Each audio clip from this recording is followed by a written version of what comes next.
Here in the Rhineland-Pfalz area of Germany, Amanita muscaria are exceedingly common between September and October, so long as you keep your eye open. I've been collecting these left and right for the last couple of months. Every time I see them, I pull over and dig them out of the ground, wash them off when I get home, and lay them out to dry in front of a fan. My roommate, D, has a few friends to whom he introduced me about 2 weeks ago who were also really into the idea of trying these mushrooms. I tried them last year with my roommate. We each had 3 caps, but nothing much happened. We just ended up feeling really high after about 2 or 3 hours and then having lots of really vivid dreams that night. That was fun, but nothing like what I expected from reading about others' experiences. He and I, and his friend Jay, all tried them this year, this time with 5 caps each. However, I think we let the tea boil for too long. Most of the water had evaporated, and we had to add more water, just to be able to get a drinkable amount. I think now that most of the mucimel must have evaporated with the water. We enjoyed some cannabis after our tea, and felt pretty antsy a couple hours later, and we ended up running around a playground, like it was the most fun thing you could do. My story is about my 3rd and most recent attempt at these mushrooms. I'll tell you right now, it was absolutely terrifying. There are some rules everyone talks about when it comes to hallucinogens. Be in comfortable surroundings. Know and trust the people you're with. Be in a good part of your life when you have a generally positive outlook, etc. Well, there are reasons for these rules. There are also reasons, when people talk of this particular mushroom, that you are warned not to take this one lightly, because it's not like psilocybin.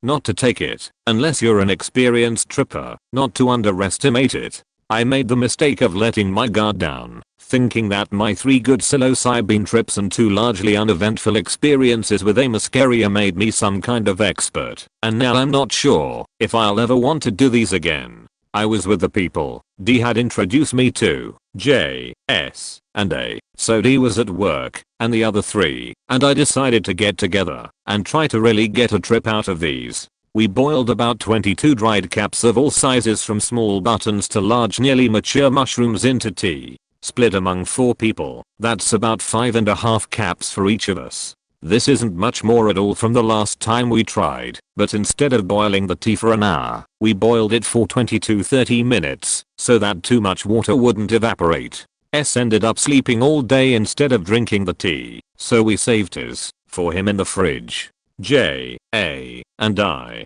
drank ours, and the onset was surprisingly quick. I started feeling really floaty within a half hour or so. I found out that A and J had both thrown up, but I never got that nauseous. A went to lie down, and J and I went for a walk. It was enjoyable at first. We were both really talkative, trying to describe what we were feeling. I started to lose my coordination. Speech was difficult, because I kept forgetting what I was saying or trying to say, and I felt like I was floating. I started to stumble every once in a while. I decided we should head back to the house, because if this was working so well already, I was probably going to just fall down soon. That's what I've read happens anyway. At their house, things started to flicker. Not lights or anything, but my consciousness. I lay down on the couch for a while, because I didn't feel very well able to stand. Flicker. I'm asking if I can go to the bathroom. Flicker. I'm in the bathroom. Flicker. I'm about to walk back out of the bathroom, but I realize my pants are still unbuttoned. Flicker. Can I lie down in a bed? Flicker. I'm lying down. Confused. How hard am I tripping? Where is everyone else? Am I alive? Can I do this? Can I? Is a question I remember asking out loud many times. Flicker. I feel myself under the blanket, and I wonder where my shirt is. I look up, and see Jay staring at me. Flicker. Now my bra is gone. I see Jay and either A or S, and they look like they are laughing. I start to panic. Where are my clothes? Why am I not wearing them? Am I the only one tripping like this? Why are they laughing at me? Is this a joke? I think to ask for my phone, so I can call D. I want to go home. I don't get a chance to ask before I flicker out again. I come back in a few more times, each time exactly as the last. I get to the point where I want to ask for my phone, and never get to ask. Flicker. Again. Again. Again. Laughter. I feel like they are trying to hold me down. I lunge from the bed frantically, covering my chest with my arms, look around for my bra. Jay has it in hand and hands it to me. She looks worried. Flicker. I'm running through the living room doorway. I see my phone on the couch and lunge for it. I'm held back by arms around my waist. Why won't they let me call D? Flicker. I'm lying down in bed again. I bolt up and beg for my phone. I beg them to let me call D. Flicker. Again. Flicker. I'm on the phone. How many times have I called you? I asked this every time the scene replayed. I'm told later on that I repeated this over and over. Flicker. I'm being held down. S is here by now to help them. They're afraid that their neighbors are going to call the cops because the apartment has really thin walls. All they want is for me to be quiet. I'm convinced that they're trying to rape me. That they're using my inability to do anything as an invitation. I look to A, sitting on the foot of the bed, pleading with my eyes. I didn't think he would let this happen, even if it was S's idea and Jay went along with it. I scream as loud as I can. All I want is for some neighbor to hear me and save me from this. S covers my mouth and yells at me to shut up. Flicker. I'm flailing around, trying to get away. Flicker. I reach for Jay's hair and pull her by it. Everyone stops for a minute to help her. Flicker. I scream. Flicker. S's hands are around my neck. I can't breathe. If you don't shut up, I'm going to choke you until you pass out. I nod. He lets go. I scream. Flicker. I'm aware of my teeth sunk into somebody's flesh. I think it's their arm. I found out later it was S's chest. Flicker. S's hands are around my wrists. He threatens to break them if I'm not quiet. I'm terrified. Flicker. Maybe we should put her out in the car until he gets here. I want nothing more than to be away from these people. I want to go out there, but I can't speak. Flicker. D's voice. I'm calmer. You were holding her down. That was really a bad idea. You probably just freaked her out more. I'm sitting on the couch in the living room with my arms around D, as if he was my mother, and I was a frightened child. I don't know how I got here. I'm not panicking anymore, because I can move, and because I know D won't let them hurt me. Flicker.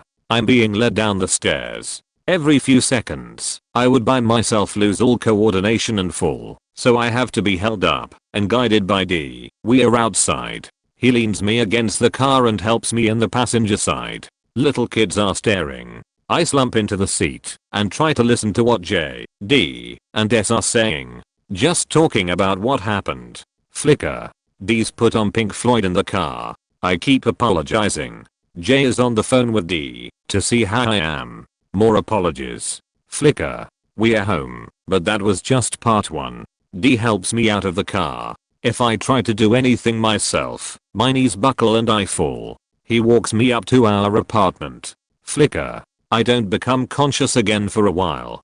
D tells me later that during this time I was asleep. I started choking, and he had to make me stop. He also tells me that I started screaming as loud as I could, and he couldn't soothe me. He says at one point he put a pillow over my face to muffle it, and I didn't even notice. I went right on screaming. When I become conscious again, he's sitting on top of me. I try to sit up, but he grabs my arms and pushes me right back down. He tells me to close my eyes and go to sleep. Flicker. I sit up again. I have to get out of here. He pushes me back down. Tells me to close my eyes and go to sleep. Flicker. I sit back up. He pushes me back down. Says the same thing. Flicker. I don't know how many times this happens before it dawns on me that I'm dead. I must have died somehow. Did I take too many? The wrong kind? Did I just jump out of a window in my delirium? But I'm dead now. Flicker. I sit up. He pushes me down. Tells me to close my eyes. Is this hell? Were all the Christians right all along? Am I in hell now and this is my world? Flicker. I sit up. He pushes me down. Tells me to close my eyes. I start babbling about forgiveness. Flicker. I sit up. He pushes me down. Tells me to close my eyes. I realize that this is hell, and for the rest of eternity I'm going to relive the last 10 seconds over and over and over again forever, and I'm tortured by the idea All I want is to get out. This is a realization that I forget every time I sit up, right up until he tells me to close my eyes, and then I realize it again, and remember I've realized it 1,000 times before. I can't resist what he tells me to do, and every time he tells me to, I close my eyes again. Flicker. Up, down, close your eyes, I realize again. This is going to go on forever, he laughs. This only tells me I figured it out. I'm going to sit up panicking and realize again and again and again forever that this is going to go on and on. I'll realize a million times that this is going to keep going, and a million times more. It'll never end. Flicker. Again and again and again. Every time it's worse. His voice echoes. Have you ever put two mirrors facing each other and looked into the infinite reflections they produce? Once after another after another after another. That's how I felt. That's how he sounded. That's what he looked like as my eyes closed again and I fell back against my pillow. Reverberating and happening again. Flicker. Again. I hear an ambulance outside. I see the lights. Is there an ambulance out there? Is it for me? I want to look. I try to get up. He pushes me back down. You can't go. You're going to jump off the balcony. Immediately I wonder, is that how I have to end this? Am I supposed to kill myself? Will that get me out of this infinite torture? But I'm already dead. So what would it matter? Flicker. I don't want to jump off the balcony. I just want to do something. Anything that's different from what's been happening and happening and happening. Please let me up. I have to escape from this. Close your eyes. Flicker. I balled up. He's not on top of me anymore. He's across the room. I jump up and try to run before it's too late, but he's too fast for me, and even though I'm halfway through the door to the living room, he's grabbed leg and waist. I've gotten so far. I have to break out of this. I beg him to please let me up. Please let me get out of here. I promise I won't go anywhere. Reluctantly, he lets go and watches me. I run to the bathroom. I'm so happy I didn't close my eyes again. I'm so happy. I make the mistake of going back into the room and lying back down, and when I wake back up, I've forgotten that I ever left the room. It's all happening again. I feel my phone ringing, and I take it out. D runs over to me and takes it away before I can answer it. But I'm so close to making something different happen, to breaking out of the infinite mirror of events. I beg him to just let me see the phone. Let me talk to whoever it is, so they can get me out of it. Something dawns on me. What time is it? Will that make you feel better? Please let me see. If there is time, I can't be dead. This can't be hell. The same moment cannot happen forever. It's 7:22. Now it's 7:23. I'm just tripping. I'm just tripping. Time is moving. It's been 3 hours since the start of my trip. I'm not dead. I'm not in hell. I'm in my room. D is there helping me. I'm so overwhelmed with gratitude that I start to laugh and sob at once. I forced my way out of hell. I found my way out. I'm alive and I'm so grateful. Time is moving again. I have free will again. Oh God. It feels so good. I'm hugging D as hard as I can. I'm so happy this is over. The feeling is still there, the glitch is in my brain, but I'm back in my own head, and I can tell the difference between what's real and what's not. The next 3 hours fly by, and I'm feeling much better. I just want to talk. I just want to relax. I don't ever want to do that again.